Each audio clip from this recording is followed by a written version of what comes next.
Welcome back, ladies and gentlemen, to Canadian Football Central, CFL content for the fans, by the fans, and we have our Week 10 preview coming right up. We got 4 games this weekend, one on the Thursday, one the Friday, 2 on the Saturday, and got some good games coming up after a pretty crazy last week, kind of all over the place with some games that were a little closer than expected, with Hamilton and Edmonton's game being pretty close. A maybe unexpected blowout between Saskatchewan and Montreal. And then Ottawa getting their second win of the season over the Stampeders. And then Winnipeg finally getting a win against Toronto after dropping, I think 2 games to the... Or no, was it the home and home? No, they lost one and then they got one back. So, they got that at least. But shall we get right into it, honestly, Rick? We got our first game of the week here, so before we do that, make sure you guys... the game of the week. Ooh, we'll have to see. So before we get into that, make sure you guys like the video, share it around, subscribe if you haven't already, and comment down below your thoughts on either our takes, your predictions for the week, anything like that. We want to hear it in the comment section down below. We respond to all of the comments that we get. If you're listening to this over on Spotify, make sure you guys give us 5 stars. We very much appreciate your support. So, shall we start with the injury reports, starting with the away BC Lions? So this is going to be interesting. So give me a second because CFL.ca is slacking today. So let's see if I know it's on Hamilton's website. Because this is the Thursday game, we should have. I think you sent me the depth charts for this. Yes, right? I did send you the depth charts. Except for CFL.ca is slacking on the injury report. So I have to go to the individual teams' sites.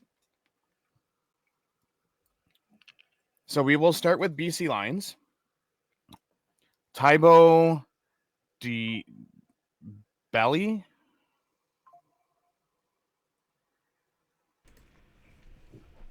What was this? He is defensive line. He's okay. full this week, so he's available. Jalen Edward Cooper, defensive back, knee. He's questionable. Xander Horvath, running back, hand full all week. Jermaine Jackson, wide receiver, wrist full all week. Tamazi Lyle, defensive line, knee, full all week. Isaiah Messam, linebacker, knee, did not practice. He was just placed on the 6th game. Marcus Moore, defensive line, elbow, full all week. And Jonah Tavalli, defensive line, leg, questionable. I see. And over for the Ticats? Ticats, Daniel Bell, fullback, elbow, did not practice. He's out. Before I continue, keep in mind they had 2 days of practice. We had 1 day of practice. So this is based off of Tuesday's practice.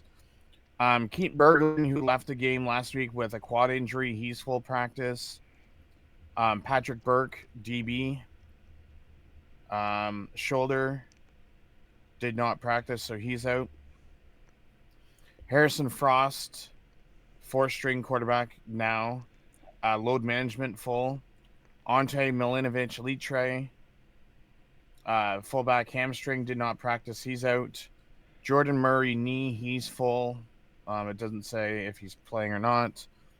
Robert Panabaker, DB hamstring, did not practice. He's out. Tyler Ternowski, wide receiver shoulder limited. He's questionable, but with the depth chart, he's out.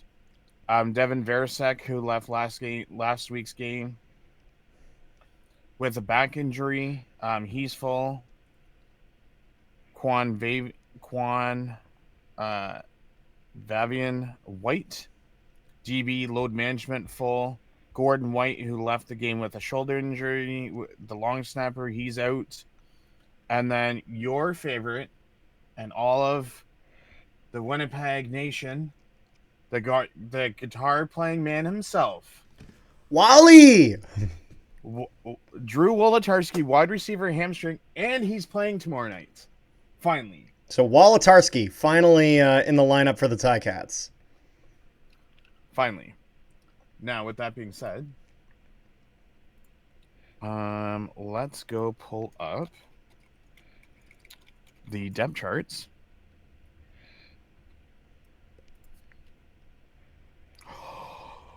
Oh, snap. What's the snap for? Ready for some breaking news? Let's hear the breaking news, Rick. Do you know To and Out podcast? Yes, I do. Actually, I think they started following me on Twitter just today.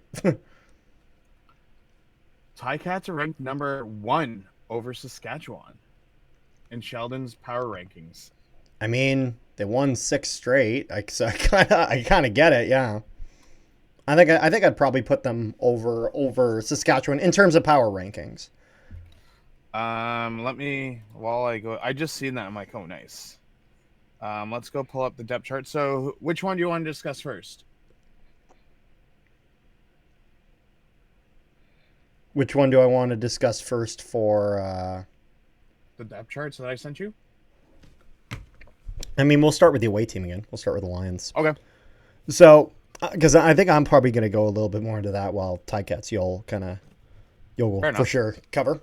But with BC, I think you're looking for a few things. Number one, you're looking for, like, let me just hold on a second. Let me pull some stuff up. Because last week they had their bye week. Game before that, they had played Hamilton, kept it to a pretty close game. It was 37-33 win for the Ticats, with a very, very big fourth quarter. So if you're BC, you don't want to hold up in that fourth quarter, because that fourth quarter was the difference between winning and losing.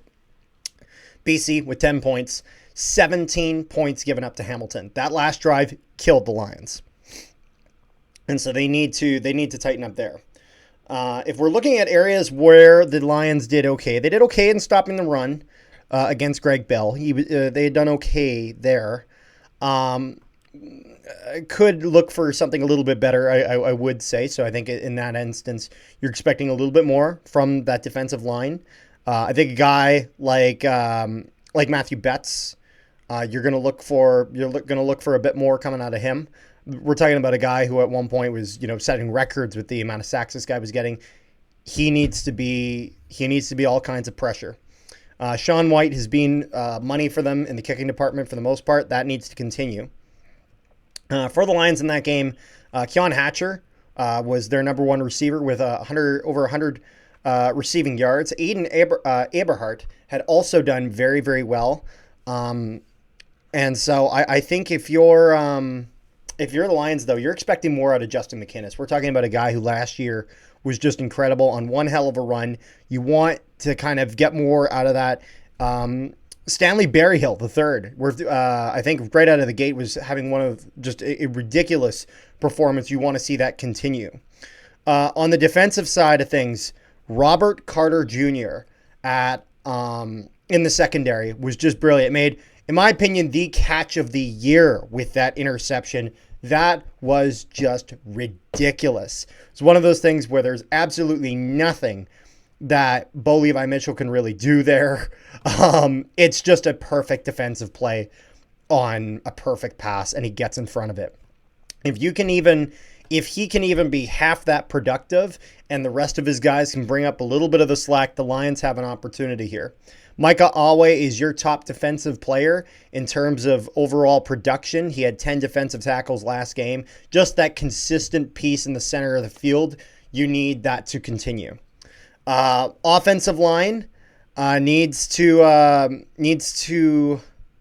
I remember correctly from that game, they had given up one sack. They had done okay.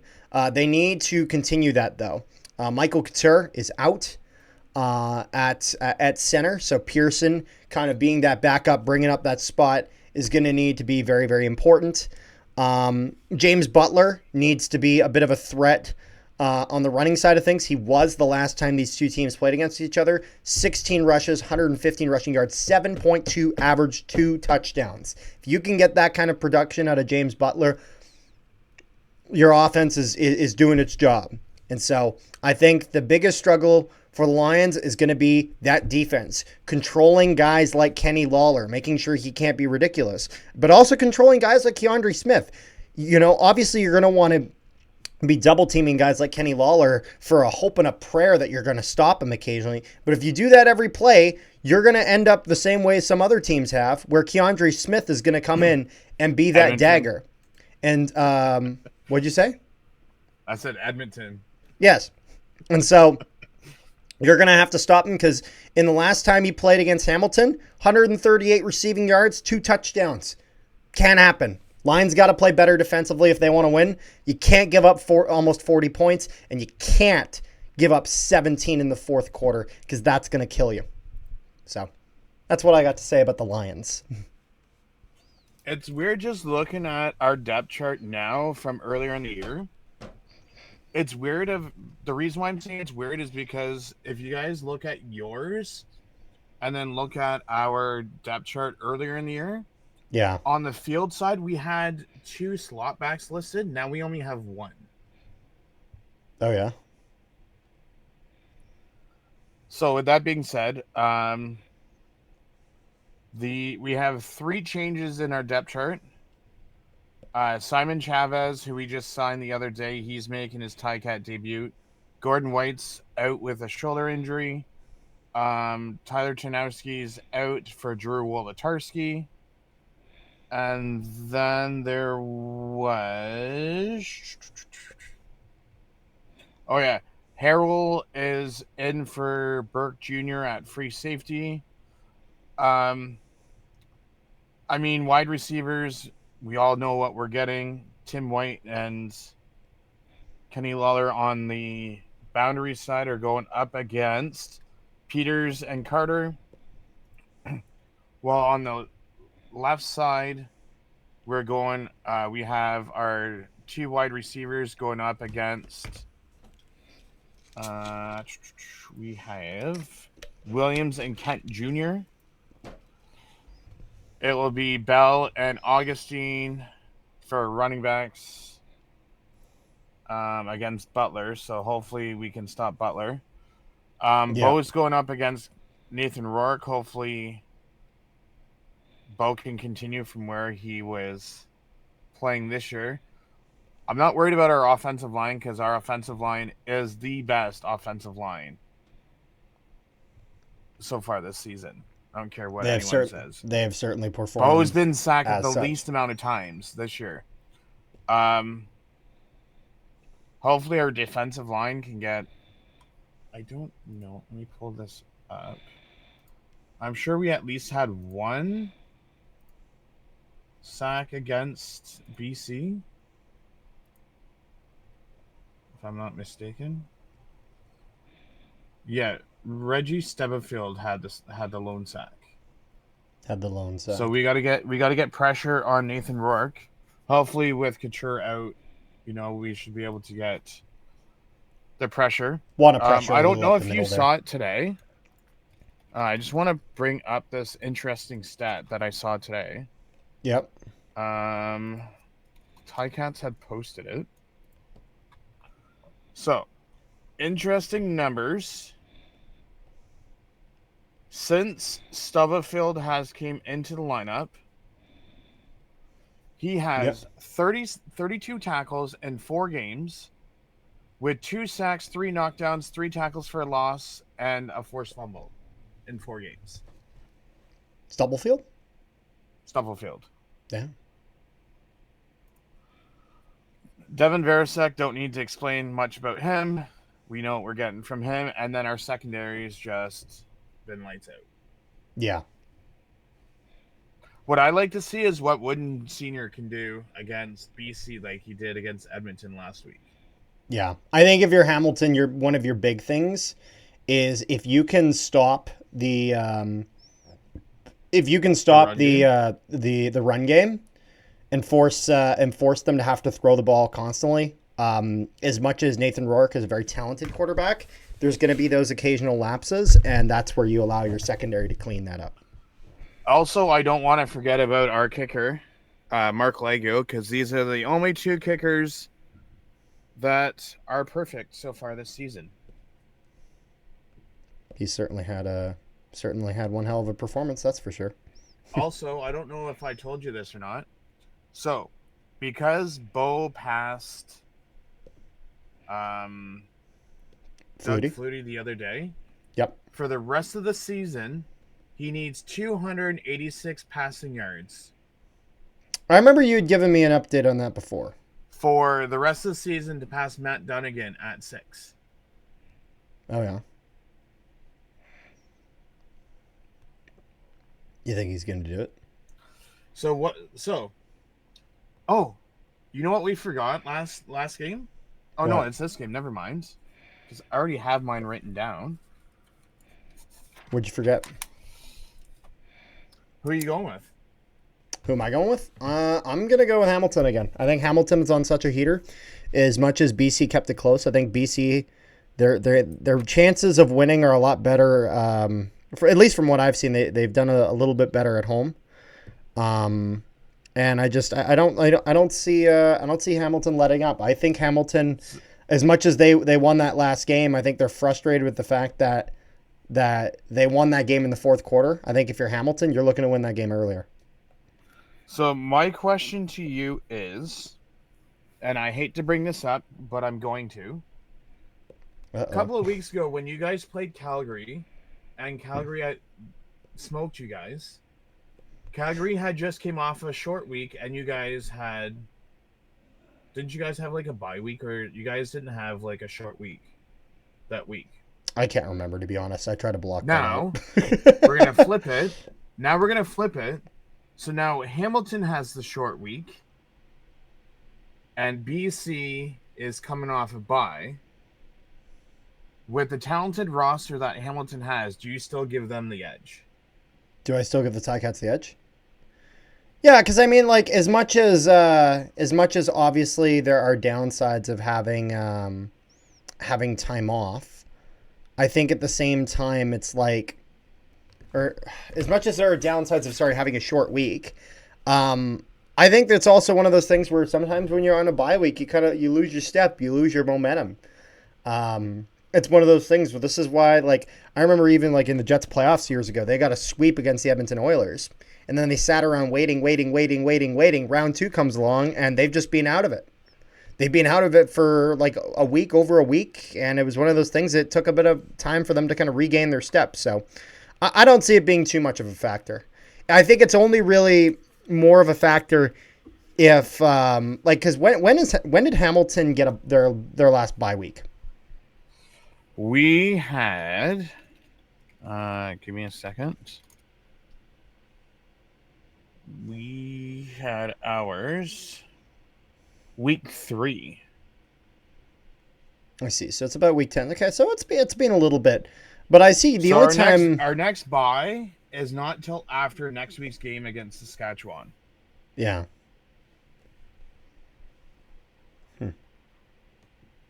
We'll have to find out.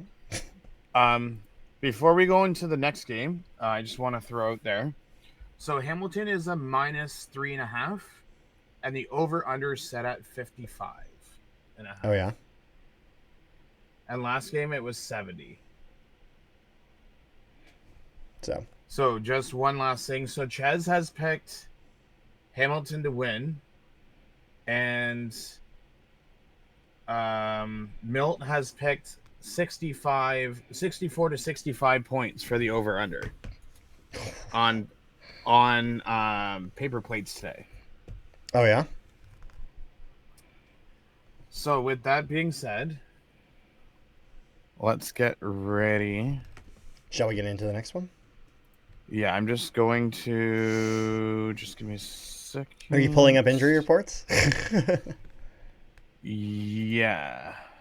Perfect. So this is week 10. Ooh, Edmonton only has 2. Interesting. They only have 2 injuries? Yeah. Oh wow, shit. Not too bad. Okay, so we're gonna. Okay, let's. People, can we get some English, please? Thank you. I like to read things better in injury report. This. Ooh. This is interesting. What is interesting, Rick? Okay, so we have. Is it Montreal, Edmonton? Okay, so it's Edmonton at Montreal. Okay. Yeah, it's Edmonton and So Montreal. the only two that are on the Edmonton list is Edvia Clements. He's a linebacker knee. He's questionable. He was limited all week. Royce Metier, DB ankle. He's limited. He's listed as doubtful for the Elks. For Montreal. Okay, so this is where it gets interesting. So, Caban Ento, calf injury, DB. He is out.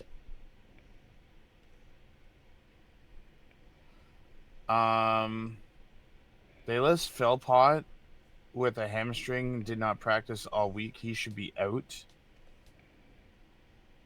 because I can't see him playing.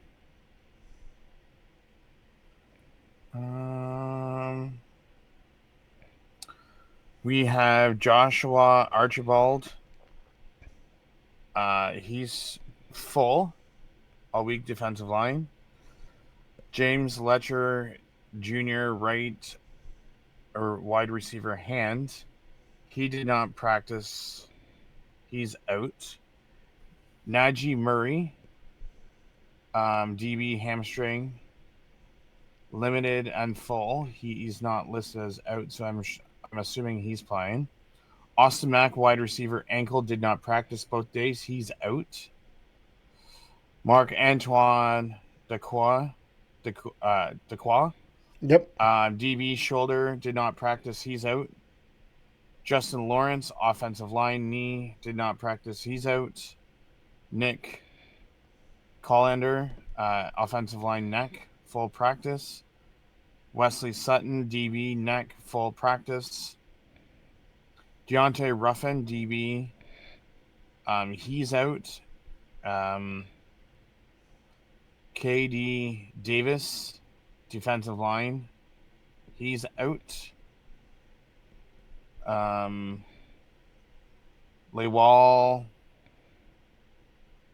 Ugokka, I think is how you pronounce it. I could be butchering that name. Defensive It's line. okay. Wrist, We butcher names all the wrist. time, Rick. He's limited. He's not listed as being out. Joseph Zima, kicker. What do they classify this as? Non-football related. Okay. So he's not listed as out. And Charleston Rambo, wide receiver, load management, and he's not out. I see. So, a lot more injuries on the Alouettes side of things. And sorry, and what did you say about Davis Alexander again? I did miss that.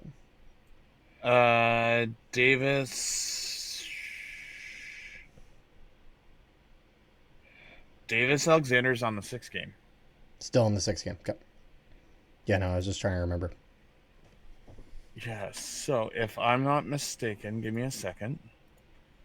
Montreal, he was placed on there.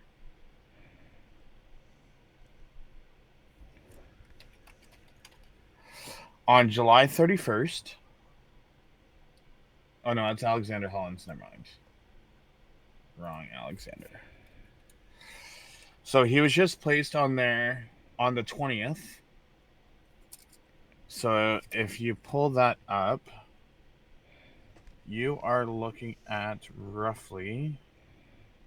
So this is week 3. So depending, because he can still technically be taken off before week 6. Yeah. Doesn't have to go the full 6. So anywhere between next week and the end of the month.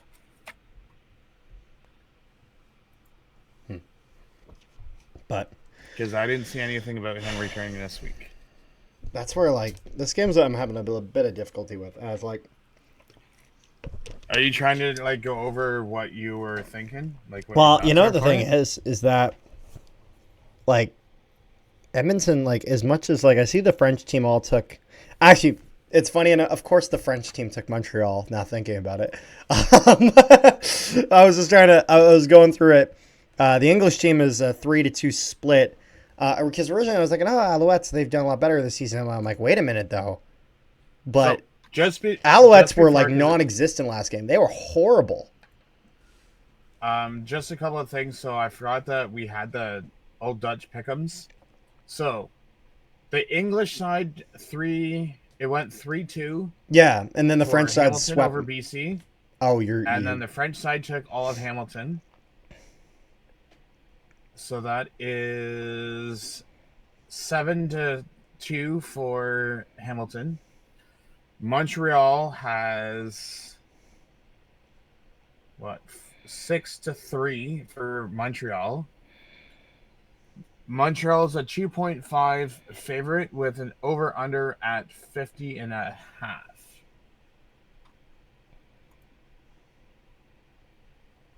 Yeah, I don't know though, because You can call me crazy, but I'm going with Edmonton this week.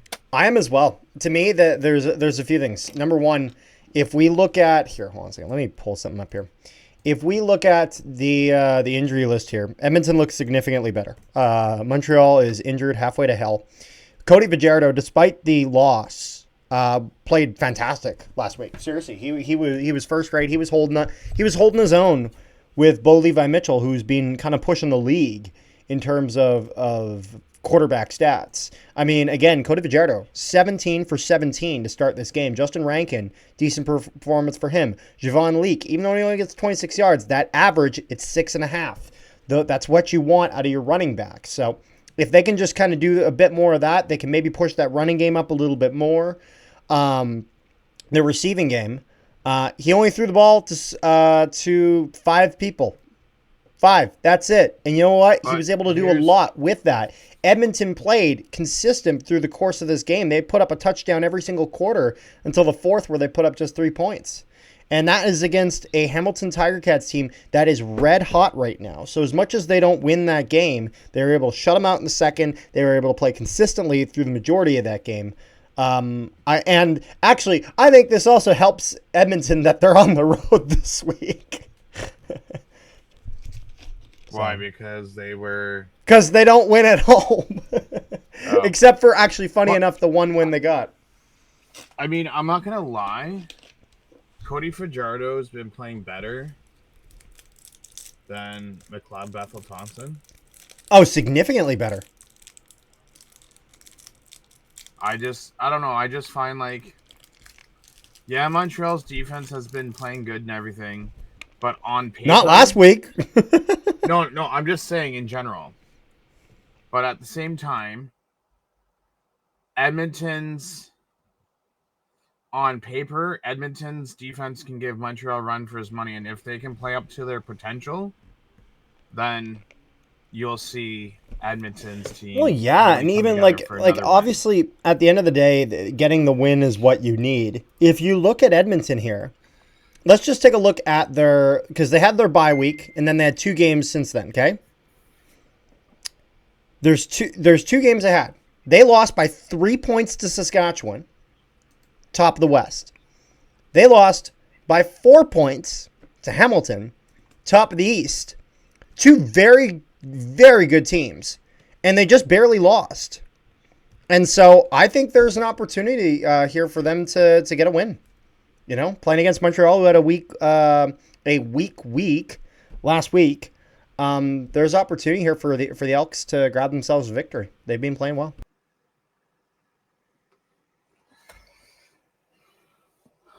We ready for the double? Shall we get into the next one? On the first game of the doubleheader on the Saturday? Yes, as the Ottawa Redblacks take on the Toronto Argonauts.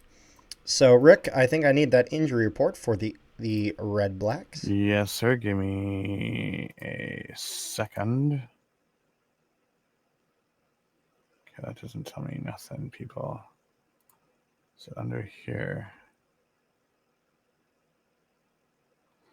Wow, this really sucks. Oh? Okay, well, I'll have to go digging for theirs. Oh, and his I can find on social media because I just have to look up one person. Because I know for a fact he posted it. And this person, did they post it there? Okay, so we're gonna have to wing this one. Only because Ottawa doesn't have theirs posted on their site. Ottawa's just slacking. Well, if not, then do we want to maybe then just go straight to the Argos then? Yeah, that's what I'm saying. We can go straight to the Argos. I'm just saying Ottawa doesn't have theirs posted. Yeah, we got to keep that in mind. Yeah, no, that's fair. So Jack Kazar, linebacker, he's limited. They still have Wednesday to practice. DeMarcus Christmas, defensive line Achilles, did not practice. Devarius Daniels, wide receiver, hip limited. We won't mention Haba because he got released. Yep. Winton McManus, linebacker, hip limited. Kevin Mattal, wide receiver, quad limited. Jeremiah Ojo, defensive line, hamstring limited. Jabin Pelly, defensive line, illness, did not practice. And Derek Slywicka, DB, ankle, did not practice. And apparently, where did I see it? Because I seen this earlier today. So apparently, where did I see it? So Justin Hardy did not practice yesterday or today. And Jalen Philpott I'll save that for next game. But yeah, so it could be that Red Blacks will be without Justin Hardy this week. I just seen that in a Discord chat, so I just thought I'd mention that. I see. So my whole thoughts on this is I don't know that I can have too much faith in Ottawa. Simply because Drew Brown hasn't shown me much faith to begin with. Even though they've won 2 games this year. There were I will say there were circumstances to both wins. Whether there was the you are missing Vernon Adams Jr. circumstance, or it was the you have god awful weather circumstance. Yeah. So. Because I mean, even if you take out Justin Hardy, that's a big hole to fill. Pimbleton hasn't done squat. And I just don't fully have faith in Tommy Candela's offense. Yeah, I wonder why that is. I mean, last week Drew Brown went 19 for 27, and it still doesn't. Again, it's not god awful numbers. It's just kind of, does this move the needle? I think that's always kind of been the question. But then if you, I wonder how Drew Brown would do on. I wonder how Drew Brown would do under different play calling. I'm curious about that. Sorry, say that again. How Drew Brown would do what? Under different play calling. Oh, I mean, he did well for you guys in Winnipeg. He certainly did. No, it was one of those things. He would go in and in a limited role, he would do well. So here's the other thing is Nick Arbuckle, from his numbers, can potentially, and I say that strongly, can potentially put up better numbers than Drew Brown. Really depends on the game. The running back situation needs to get better. Yeah. And I seriously mean that in a good way, because Toronto only had 8 rushing yards on 5 carries last week. If Ottawa cannot stop Coxie, they don't have a chance of winning this game. Yeah. Like, that's 2 games back to back that he's had over 100 yards. Yeah, no, that was definitely a problem for Winnipeg, despite Winnipeg being able to get the win. Um, Coxey was a problem as a deep ball threat. So I think if you're Ottawa, you got to really put up a strong front to that. Because if I'm thinking back to Ottawa's win last week, they win 31-11 over Calgary. I think their biggest thing is you want that offensive production to continue. Now, again, they got all of that in 2 quarters, in the second and fourth quarter, 17 in the second, 14 in the fourth. Their defense was able to hold back Calgary, but it's not like really Calgary had like the only thing that was actually kind of impressive in the sense of that it was something that wasn't a given was the way they played defensively against Dedrick Mills. Everything else was kind of a given in the sense of with even with that receiving core, when you don't have a guy like VA thrown to him, they're not going to have the same level of production. Philip Walker Jr. has not shown that he is that through 3 picks,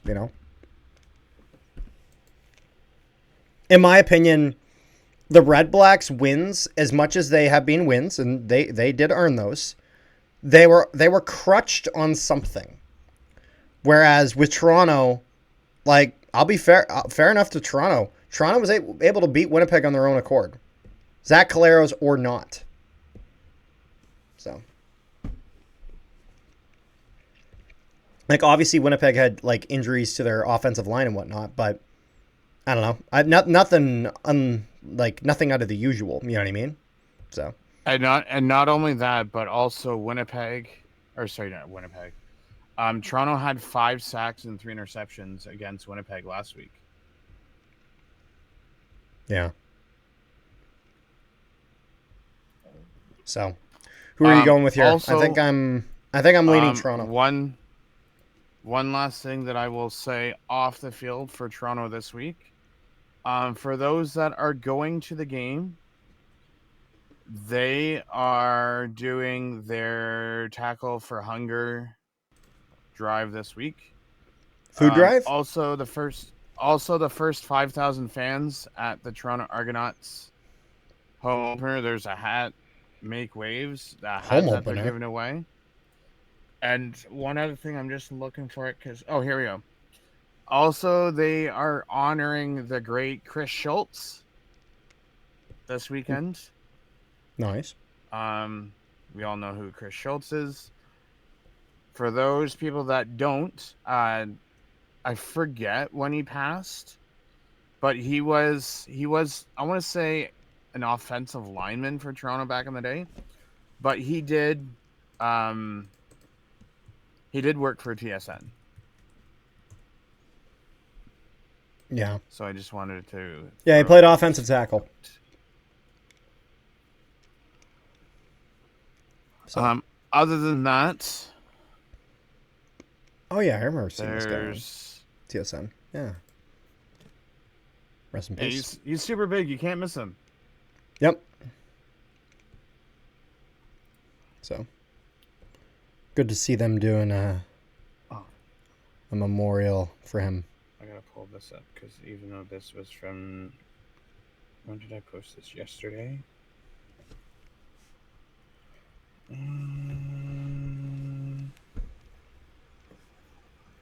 So, where did I go? Are you who are you taking, Rick? I've already said I'm taking Toronto. Yeah, there's no point in me taking Ottawa because I just don't clearly have faith. Yeah, so I think so far we've had the same picks, right? We both picked Hamilton, Edmonton. Oh, I already know the next game you're going with your team. I've already kind of guessed at that. So that brings us to our last one, Rick. Yes. Winnipeg versus Calgary. In Calgary. Okay. Winnipeg, however, actually, before we get into it, let's do the usual. Let's do our due diligences. Okay. Injury report. So Verdon Adams is back this week with his head injury, so he's playing. Moose Antlers, however you want to do them. He's limited both days. And if you're wondering why I'm saying Moose, is because Damien Alford, the first overall picks, Nickname is Moose. I don't know why, but it is. He's receiver, limited both days. Kalachi Annie Alabachi, linebacker, foot. You're going Calgary days. first? Yeah, because Calgary's home team. It's a home game for you guys, no? No, it's not. Calgary's at home. But that's fine. Well, just finish up, yeah. I'll just finish it. Clark Burns, receiver, ankle, full both days. Benjamin, running back, load management, full both days. Aaron Crawford, long snapper, knee, limited, both days. Adrian Green, DB, lower leg, did not practice both days, so he's out. Jalen Hutchins, D-line, calf, did not practice. Januanis, receiver, wide quad injury, did not practice, so he's out. Tevin Smith, wide receiver, hip, limited, full. Ben Labrosi, DB, hamstring, did not practice both days.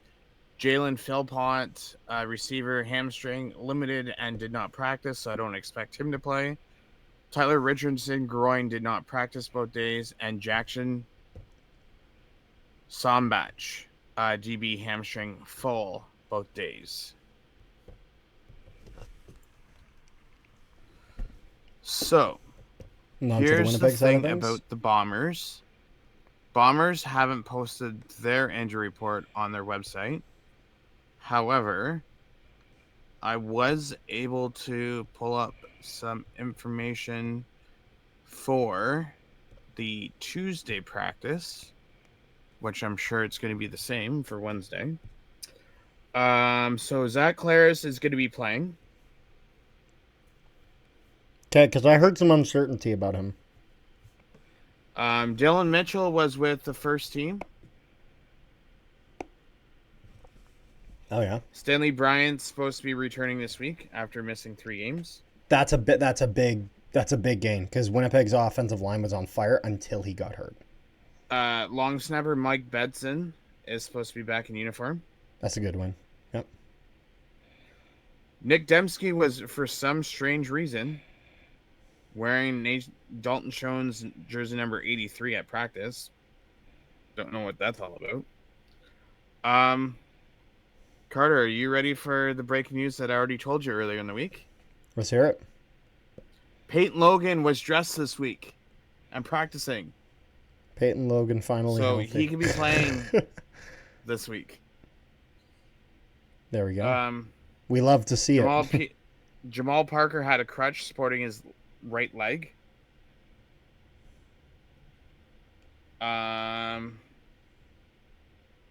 Cramdy did not practice on Tuesday, so I guess he's, depending on what we look up, he's questionable.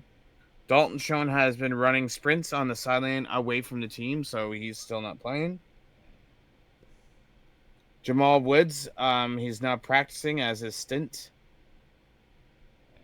on the 6th game is now over. Cam Lawson did not practice on Tuesday. And Enoch Makonzo, who is on the 6th game for you, is now on his 2nd stint of 6 games. Jesus Christ. Is that all? That is all that I have seen.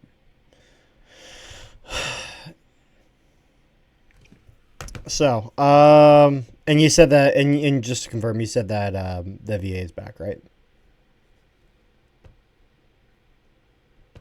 Right? Which one was Levier? VA. Vernon Adams. Oh, yes, VA is back, yes. Yeah, okay, that's what I was saying, okay. Yeah, because I was about to say, that's a bit of a problem for Winnipeg. Not gonna lie, Winnipeg needs to, because that's the big thing. They had lost again the same game basically three weeks straight, both against Calgary. They've already lost the season series against Calgary. This is now just wanting points and just wanting to show that when you're playing against Calgary, you can do something. So Winnipeg needs a good game here, because if we look back at their last two meetings, we'll start with the game in Winnipeg. Calero's not looking good. 1 touchdown, 2 interceptions. I believe this was after he was hurt already, I think. Or he had maybe gotten hurt. I can't remember exactly. Nick Dembski had a game. Dembski had been doing very well. Wheatfall has fallen off a little bit since kind of the high that we had with him at the start of the season. Stearns has kind of gotten a little bit better. Brady Oliveira has been good. I think you're looking for a little bit more than good from Brady Oliveira. Vernon Adams Jr.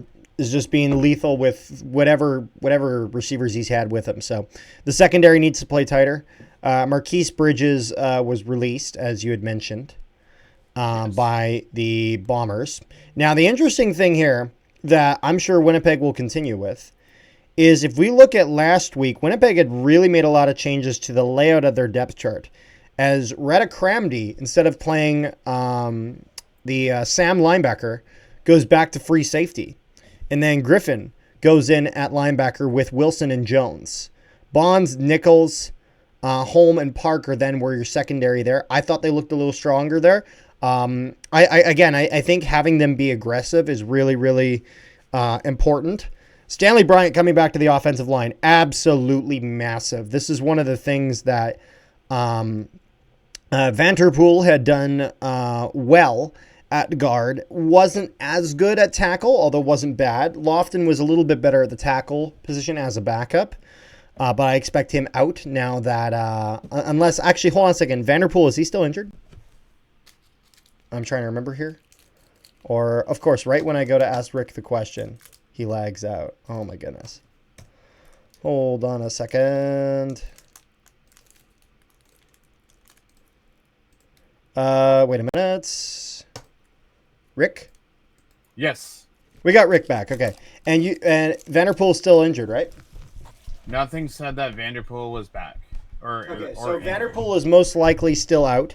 I'm assuming then Lofton slides in to left guard. I can't imagine they stay with Wallace there. I think Randolph has very much earned that right tackle spot from where Eric Lofton was last year. I don't see Randolph bumping out. Colin Kowski and Neufeld have been very, very good. I had my complaints about them last year, but I thought they've looked a lot stronger. Wallace, he needs a bit more time, you know. I want to see the play calling be a little smarter, as I know a lot of people were frustrated with Streveler, but in my opinion, some of Streveler's biggest blunders were on plays that Jason Hogan was trying to. He was trying a little too much. So I think Jason Hogan just kind of needs to keep it a little simple. Again, Buck Pierce, simple offense, but it worked well. There are times to mix it up, not every single play. If you're pushing down the field and you got something that's working and you got something that's beating that defense, when you had a quarterback like Chris Streveler, maybe going for that corner route is not what you want to go for. I understand he might try that with Zach Collaros. I can't exactly blame him. Collaros has more ability in that sense. As long as you're throwing to the right guy, if you're throwing to your Nick Dembski there, I can see it. So, but we'll see. I think Collaros needs a strong game. I think people have had some questions about Collaros, not in the sense of like, should he start or should Streveler start? I think most people agree Zach Collaros is your QB1, but just kind of like, okay, he's got we've seen a lot from Zach Collaros. He's brought us 2 Grey Cups. He's brought us to 5 consecutive Grey Cup games. Make of that what you will. Some people choose to look at it as a failure. I choose to look at it as an accomplishment, even though obviously winning the Grey Cup is the big, much larger accomplishment. You got to get there first. And so I think with Zach Collaros, you want to see that come back in. Big boost from win last week. Certainly not perfect. You want to cut down on those mistakes. And if you do that, well, then by God, maybe you can hold the other team to under 30 points. Because that's got to be the number one goal of Winnipeg this week, is win, lose, or draw. You're not giving up more than 30 points this week. So I'm going to go with my Bombers. I understand a lot of people that will take Calgary in this game. I just got to hope that Winnipeg puts their best foot forward.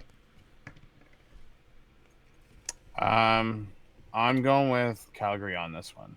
Yeah, I'm not gonna lie. I understand it. I watched those last 2 games of Winnipeg versus Calgary, and this is just me being a hopeful man. So, is there? I think we agree on all of them except the last one. Is that right? Yeah, because I kind of figured that you were going to be going with the last one, so I kind of, in a nutshell. You kind of let me sum it up for the most part. No, because when I basically wrote it down on paper earlier, because I submitted my picks earlier today. Yep. And I'm thinking, okay, I don't know what he's going to pick for the first 3, but my gut's saying he's going with Winnipeg for the last one. This is true. So, I think that's all though. One thing that I did want to mention, for those people who are not up to date with signings, there has been multiple signings over the week. We are going to start with Montreal Alouettes have signed defensive back Keontae Evans, Brandon Dambridge, who both have lots of CFL experience. Hamilton Ticats have signed running back Kevin Brown. I saw that. And Canadian long snapper Simon Chavez, because Gordon White is injured, but also cut Brandon Dozer. Toronto has signed offensive lineman Brandon Kemp to a 2-year deal. And those were the only ones that I had seen. I see. Anything else you got there, Rick? Nope. I have 2 games to go to this week. I have the game of the week, as I call it, on Thursday night, and then I have the first doubleheader, Toronto and I'm assuming, and I'm still getting a call Thursday, aren't I? Oh, you are. Oh, yes. So for those who don't know, I told Carter the other day that I'm meeting up with a good friend of the channel, Michael Alway, on Family on the Field on Thursday, which reminds me I have to message him tomorrow to remind him. But I told Carter, as I bang my desk, I told Carter, I'm like, listen, I'm going to be calling you on Snap when I'm talking to him, just so Carter can say hello. There we go. Exactly. With the signed jersey. Yeah, except for the one that he's signing for me is going to be a BC Lions. It's going to be a BC Lions one. I his old Stampede. And then Sunday. Yep. Sunday we have our Ticat season ticket holder autograph session. Oh, there you go. So more things getting signed for you later on in the weekend. Yes. And fun fact, I actually score kept in basketball against Tyler Chernowski and Shea Alexander back in high school. Back in the day. I didn't realize they both went to the same high school together, which my high school played them back in the day. Well, there you go. This was before they were popular. Before they became so famous. Yes. But other than that, now I'm done. Now you're done? Well, you heard it here. So make sure you guys tune into the games. Comment down below what you guys thought. Make sure you guys leave a like, share it around, and subscribe if you haven't already. If you guys listen to this on Spotify, make sure you guys leave us 5 stars. We very much appreciate all of your guys' support. Thanks you guys so much for tuning in. Peace, love, and positivity, all you wonderful people at home, and we will see you guys next time.